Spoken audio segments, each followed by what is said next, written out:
Kemudian waqala hakim minal hukama, seorang bijak mengatakan, man amila sab'ah duna sab'ah, barang siapa mengerjakan 7 hal tanpa dibarengi dengan 7 hal lainnya, lam yantafa' bima ya'mal, maka tidak ada manfaatnya apa yang ia kerjakan. Artinya barang siapa yang mengerjakan 7 hal tanpa dibarengi dengan 7 hal yang lainnya, maka apa yang ia kerjakan tidak akan bermanfaat. Apa? Dalam kitab ini disebutkan awwaluha, yang pertama, ayya'mala bil khawf, seseorang yang beramal karena takut. Takut orang ini, takut nanti di akhirat, takut dosa, takut neraka, takut amalnya ditulis kejelekannya. Dunal hadr, tapi orang ini tidak memelihara diri. Takut dia, tapi tidak memelihara dirinya. Yakni yaqul, dicontohkan di sini, ini akhafu adzaballah, aku ini takut azab Allah, aku ini takut siksaan Allah, aku ini takut nerakanya Allah. Bagus, tapi kalau tidak dibarengi dengan yang lainnya, tidak dikerjakan yang satunya, maka tidak akan berguna, bermanfaat. Apa? Dia cuma takut, tetapi dia tidak meninggalkan minat dunub, dosa-dosa. Wancet saya melakukan dosa, takut aku azab Allah, takut nerakanya Allah, tapi dosa sih terus berjalan. Fala yanfa'hu dzalikal qaul say'a, maka tidak ada manfaat sedikit pun ucapannya itu. Takut kepada Allah tapi maksiat sih jalan terus, takut neraka Allah, dosa jalan terus, maka takutnya ini tidak ada guna dan manfaatnya. Yang kedua, ayya'mala birraja, seseorang beramal dengan penuh harapan. Saya antum beramal itu kan penuh harapan, tetapi dunat tolak, tanpa dibarengi dengan berbuat baik. Jadi dia ini berusaha, mohon maaf, dunat tolak, tanpa dibarengi dengan usaha. Seorang beramal penuh dengan harapan tapi tidak dibarengi dengan usaha. Yakni yaqul, dia mengatakan, ini arju sawab Allah, aku berharap mendapatkan pahala Allah, aku kepingin mendapatkan pahala. Akan tetapi walayat lubu bil a'mali sholihah, tetapi orang ini tidak mencapainya dengan amal, tidak melakukan perbuatan amal soleh, maka tidak ada manfaat maqalatuhu say'a, ucapannya sedikit pun. Berharap tapi gak mengerjakan, ya tidak akan bisa. Ada orang, aku kepingin poso tapi kepingin tok kepingin sodako, kepingin tok, ya gak akan bisa. Maka keinginan itu dibarengi dengan apa? Amal.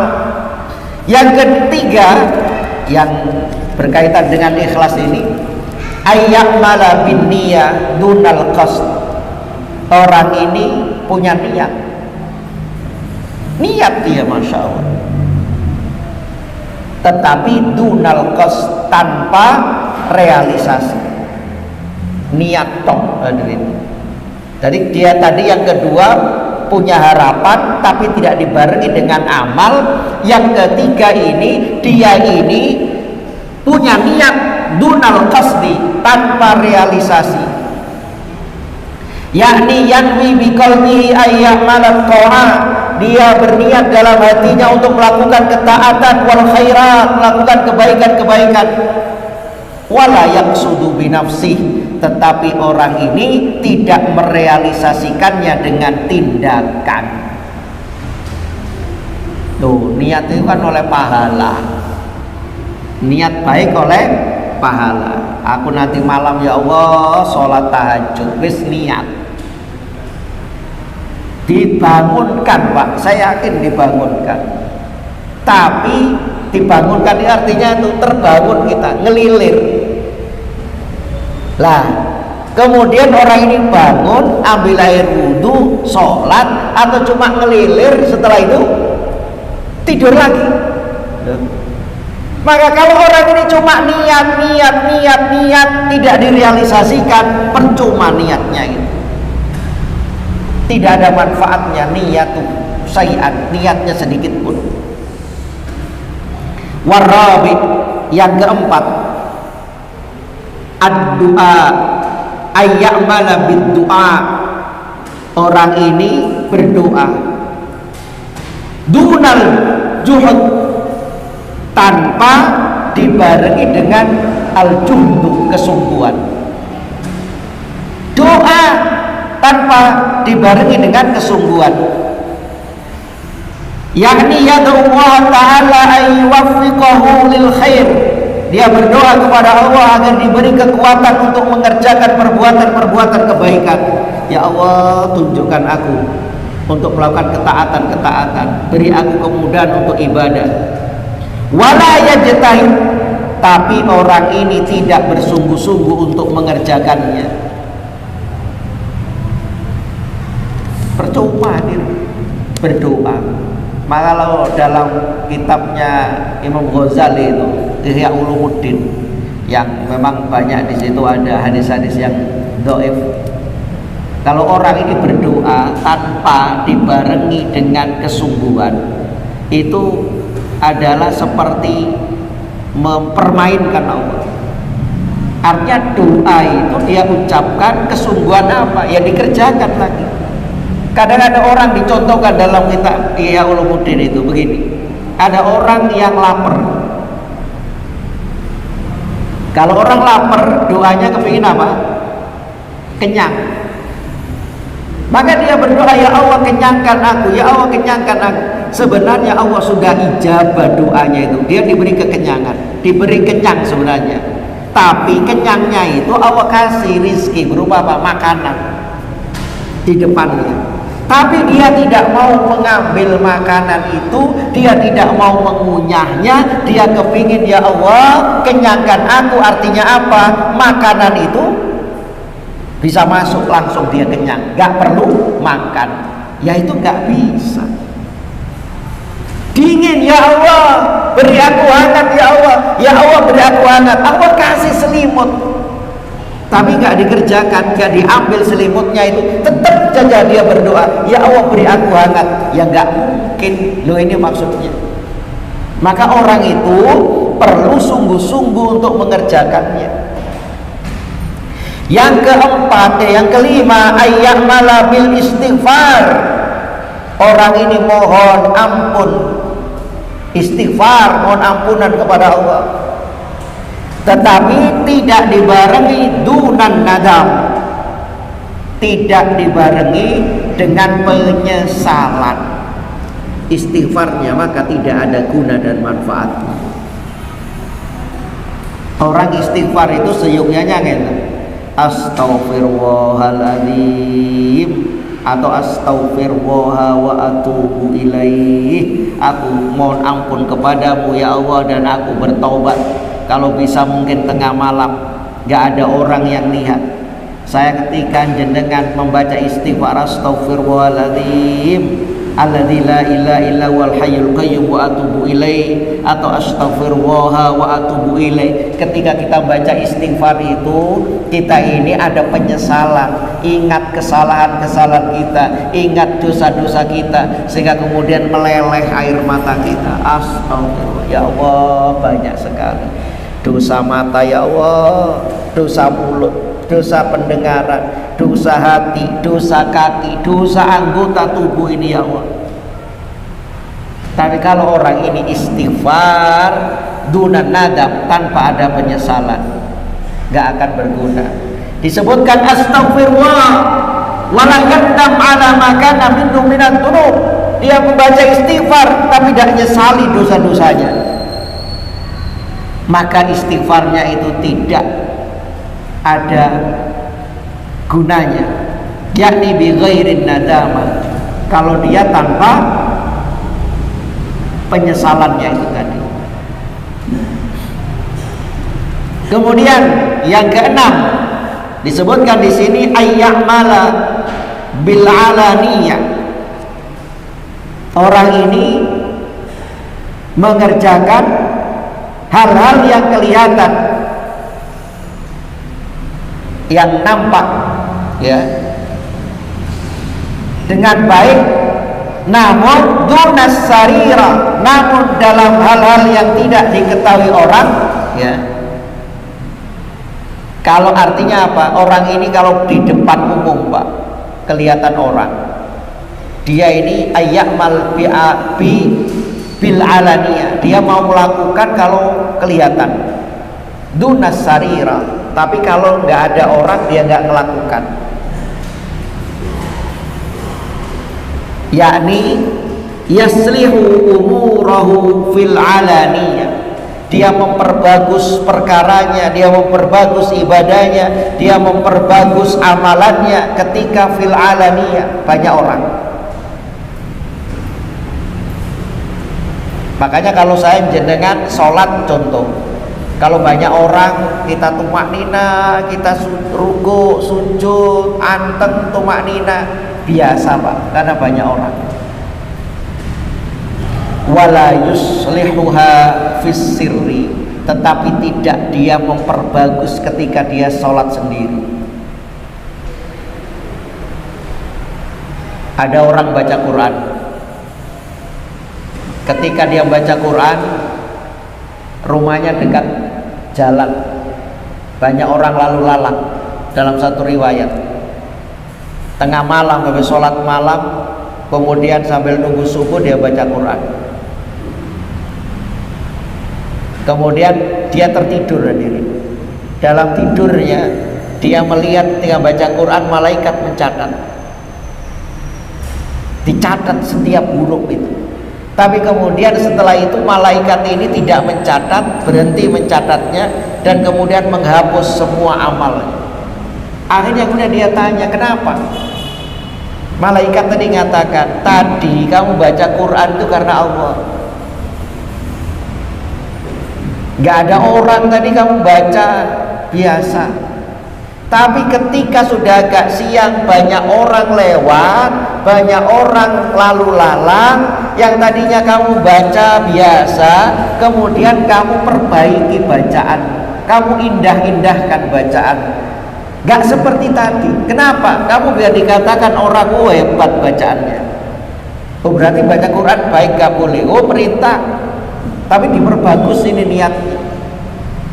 Akhirnya makanya tadi saya tidak menulis, kemudian terhapus amal, nangis orang. Ini maksudnya, ketika banyak orang ibadahnya diperbagus, tapi kalau tidak ada orang asal-asalan,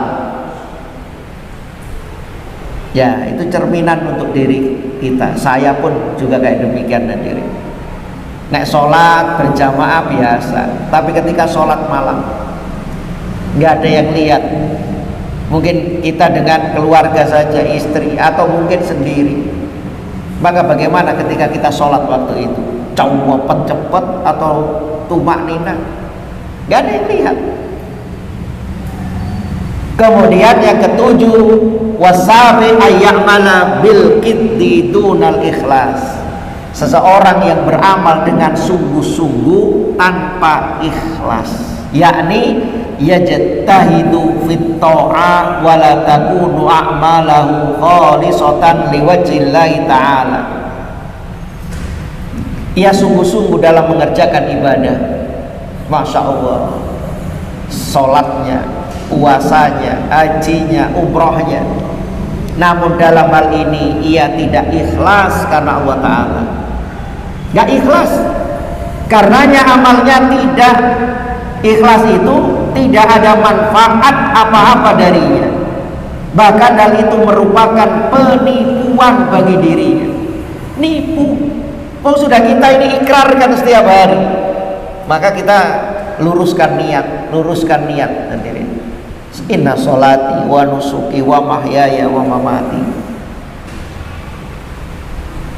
Abu Hurairah meriwayatkan dari Nabi Shallallahu Alaihi Wasallam, beliau bersabda,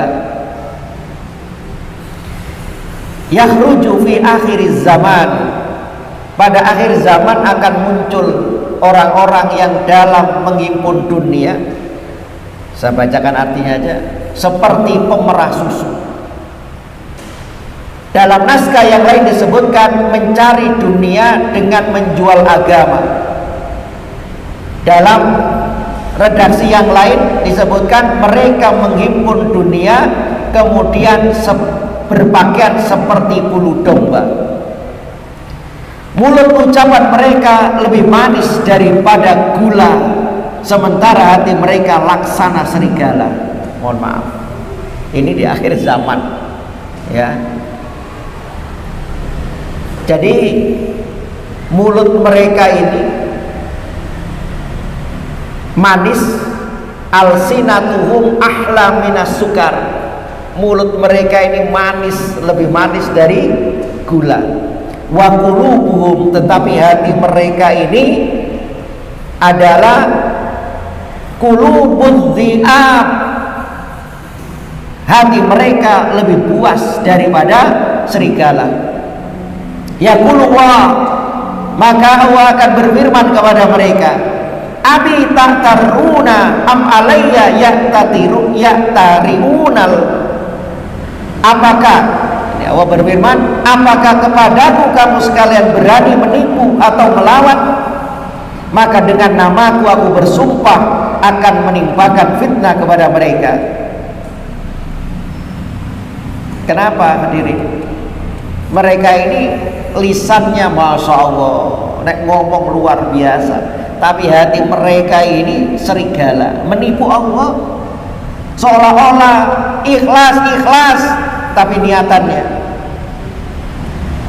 Makanya kalau ini sudah mendekati 2024, ya mohon maaf, sodako, nek sodako orang itu memberi sembako, ikhlas nomboten gitu desa gitu. Gak ikhlas, sodako politik itu Pak. Ono sing mohon maaf, yang dulu ngasih karpet masjid nggak jadi, akhirnya karpetnya diminta lagi, naudzubillah min dzalik. Maka ini lisan mereka seperti manis, seperti lebih manis dari gula, tapi hati mereka seperti serigala, naudzubillah min dzalik.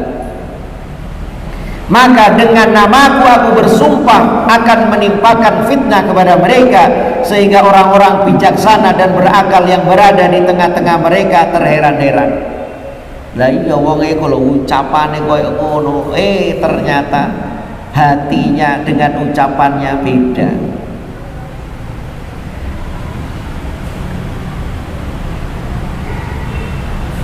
Ja'a rajulun ila Nabi sallallahu alaihi wasallam. Ada seorang datang kepada Nabi. Faqala ya Rasulullah. Lantas ia berkata, ya Rasulullah, inni a'malul amala fa asirruhu fayattali alaihi fayujibuni dzalika ilai ali fihi ajrun. Ya. Ada seorang datang kepada Nabi, ya Rasulullah, dia mengadukan, sesungguhnya saya mengerjakan suatu amal ya Rasul, dan wa asirruhu, aku menyembunyikan amal ini, aku memang menyembunyikan, fayattali alaihi, tapi kemudian amal itu diketahui orang. Tapi dia orang ini benar-benar kepingin gak ada yang tahu. Dalam hadis itu tangan kanan memberi, tangan kiri tidak tahu. Itu ikhlas. Kalau sekarang banyak orang memberi itu tangan kanannya, tangan kirinya apa? Nah, di syuting Pak, akhirnya nanti cari subscribe, cari follower dan sebagainya. Orang ini memang sungguh-sungguh dia kepingin amalnya ini fa'asiru, aku sembunyikan, tetapi fayatoli walai, tapi kemudian terungkap ini diketahui orang, fayujibuni, maka hal itu menimbulkan rasa bangga pada diriku. Dalika alifihi ajrun, maka apakah saya akan mendapatkan pahala ya Rasul? Nyun sewu, jadi kan nggak niat itu, kok kemudian siapa ini? Si fulan.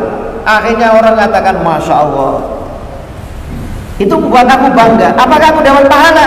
Qal laka fihi ajrus sir wa ajrul alaniyah. Maka Rasulullah bersabda, dalam hal yang seperti ini kamu peroleh 2 pahala. Satu, pahala diamnya tadi kamu nggak tahu, memang sengaja kamu nggak tahu orang, dan juga pahala terang-terangan. Artinya apa? Amalanmu diketahui orang, kemudian orang meniru apa yang kamu lakukan. Tapi jangan fakot kill tadi, jenengan sudah tutupi, kemudian ketahuan, kemudian oh iya aku. Contoh gini, saya contohkan. Seumpama masjid dapat dana atau ada hamba Allah yang sodako 100 juta, terus sama takmirnya besok tak umumkan. Terus orang ini ngomong ojo di umum no. Loh, ini biar tahu motivasi. Gue ojo sebut jenengku. Siapa? Hamba Allah. Sebutkan Pak, hamba Allah nyumbang masjid 100 juta. Akhirnya nyuwun sewu, ini setan ini pinter halus sekali.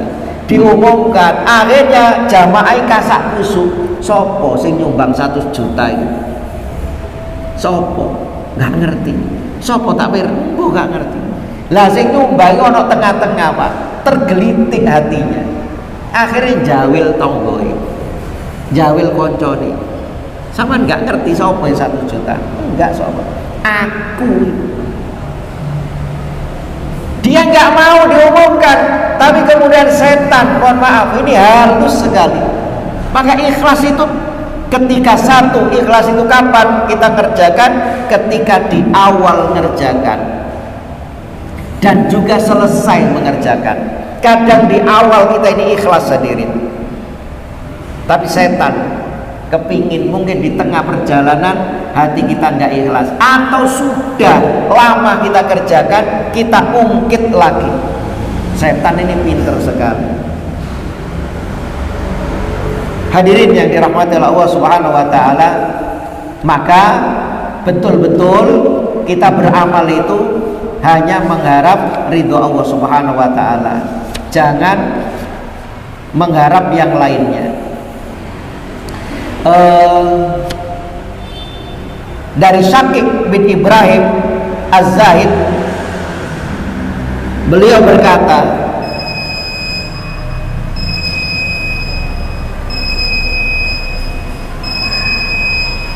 kata dulu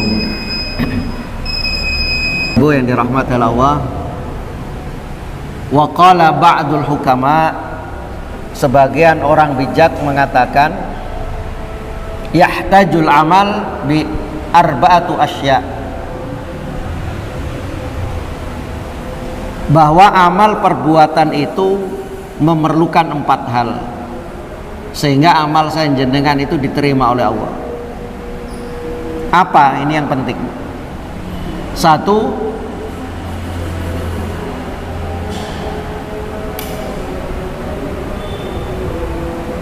mempunyai ilmu. Al-ilmu, ilmu sebelum apa? Sebelum melakukan. Jadi mempunyai ilmu dulu sebelum melakukan, agar amal kita ini diterima. Al ilmu qoblal amal.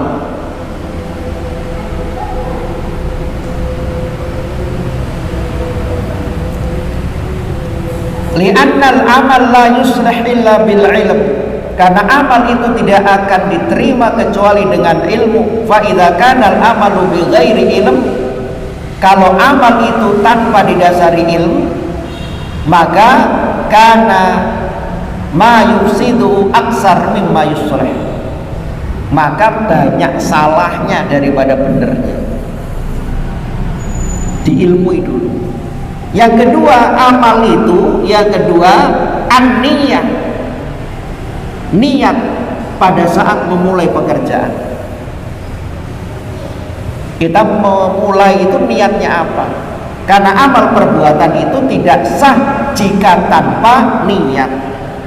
Insya Allah hafal dalilnya, innamal a'malu binniyat. Amal itu tergantung dari niatnya. Wa innamal likulli imri'in ma nawa. Karena sesungguhnya orang itu niat didapat pahala karena sesuai dengan niatnya.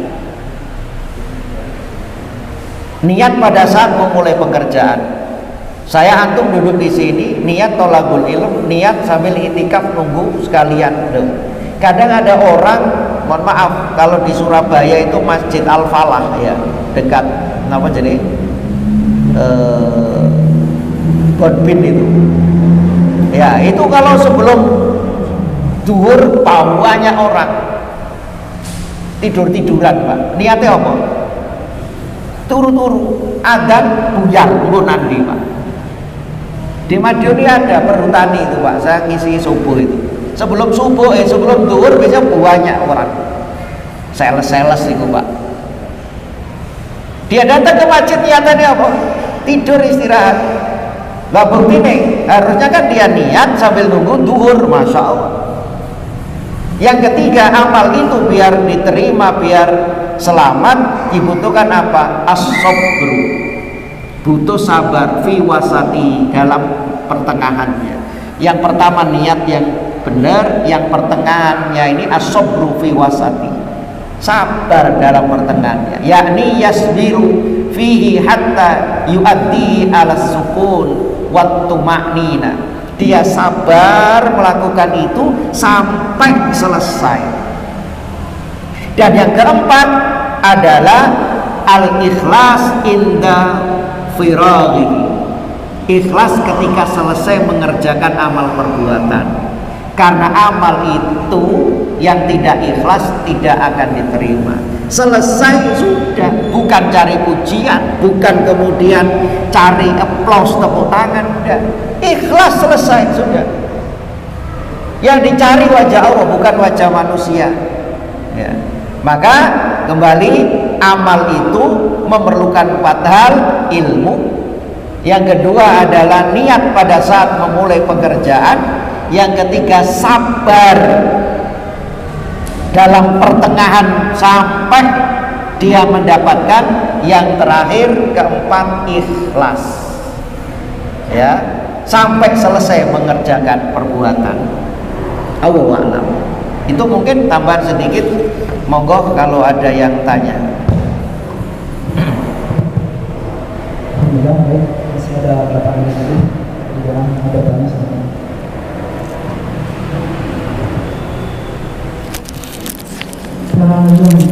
Waalaikumsalam.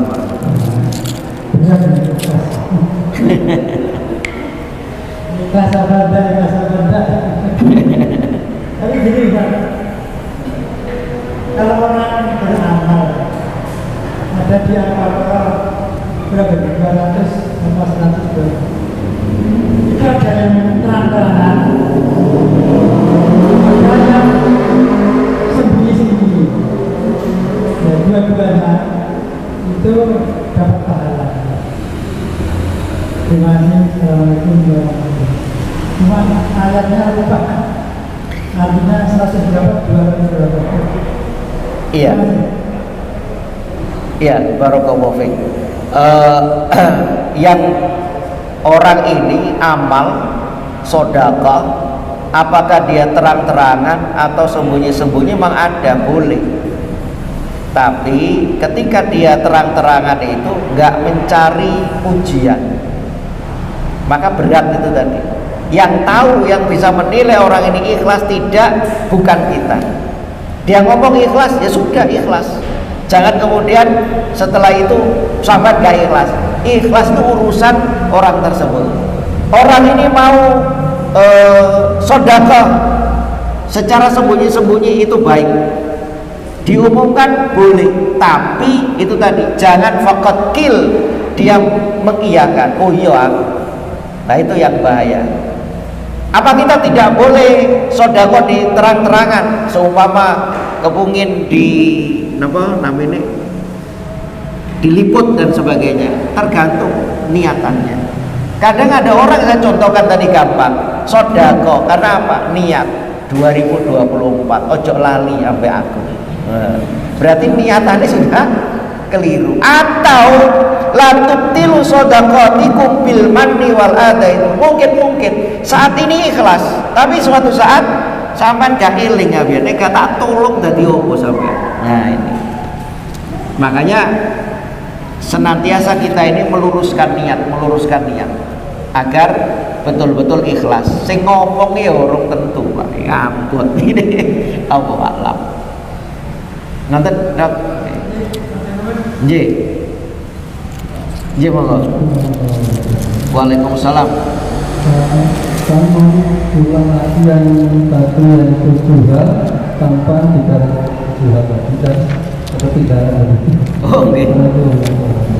Waalaikumsalam warahmatullahi wabarakatuh. Ya, saya baca sedikit aja nggih. Barang siapa mengerjakan 7 hal tanpa dibarengi dengan 7 hal yang lainnya, maka apa yang ia kerjakan tidak akan ada manfaatnya. 1. Seseorang beramal karena takut, namun tidak memelihara diri. Artinya dia beramal karena takut, tidak memelihara diri. Artinya masih tetap melakukan dosa. Yang kedua, seseorang yang beramal dengan penuh harapan namun tidak berusaha. Dia punya rojak, harapan, tapi tidak dibarengi dengan usaha, harapan tok.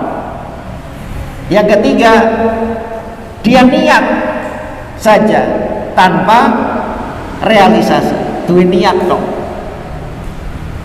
Dikasih kesempatan tapi nggak mau. Niat sholat tahajud, dibangunkan nggak bangun, nggak ada gunanya. Yang ketiga, yang keempat, doa tanpa kesungguhan. Kalau doa itu sungguh-sungguh, lah ini doa kesungguhan. Doa contoh, minta diberi kekuatan untuk mengerjakan perbuatan yang baik, namun dia nggak sungguh-sungguh. 5, istighfar atau mohon ampun tanpa dibarengi dengan penyesalan. Tanpa dibarengi dengan penyesalan. 6, dalam hal kelihatan ia kerjakan dengan baik, namun dalam hal yang tidak diketahui orang ia tidak mengerjakan dengan baik. Kalau banyak orang dia melakukan amal, khusyuk, khudu, tumaknina, tapi nek ijen, nah ini cerminan saya jenengan. Saya ngomong ini bukan berarti baik, kita sama-sama tolak ilmu. Nek sholat bareng, nek dadi imam tahu, sholat Pak. Tapi nek sholat dewe, penculat lho, kok gak podo. Padahal Rasulullah itu ketika ngimami dengan sholat sendiri panjang mana? Panjang sholat sendiri. Mohon maaf, bukan saya katakan, nek imam itu gak ikhlas ini, bukan. Ini contoh. Yang 7, seseorang beramal dengan sungguh-sungguh tanpa dibarengi dengan ikhlas. Tahu pemenang tapi gak ikhlas, gak akan ada guna manfaatnya. Allahu a'lam. Sampun.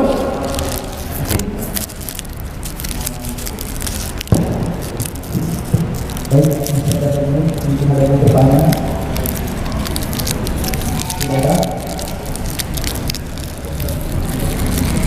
Ya, mudah-mudahan Hadirin yang dirahmati Allah, Allah limpahkan ikhlas ini dalam diri kita, dan Allah cabut sifat sum'ah riya, Allah bersihkan dari hati kita semua, dan semoga amal ibadah kita semua semata-mata mengharap ridha Allah dan Allah terima. Dan apabila ada dalam diri kita penyakit riya di dalam ibadah, di dalam semuanya, semoga Allah memaafkan dan Allah mengampuni dosa-dosa kita. Demikian Allahu minkum, subhanakallah wa bihamdik, asyhadu an la ilaha illa anta, astaghfiruka wa atubu ilaik. Wassalamualaikum warahmatullahi wabarakatuh.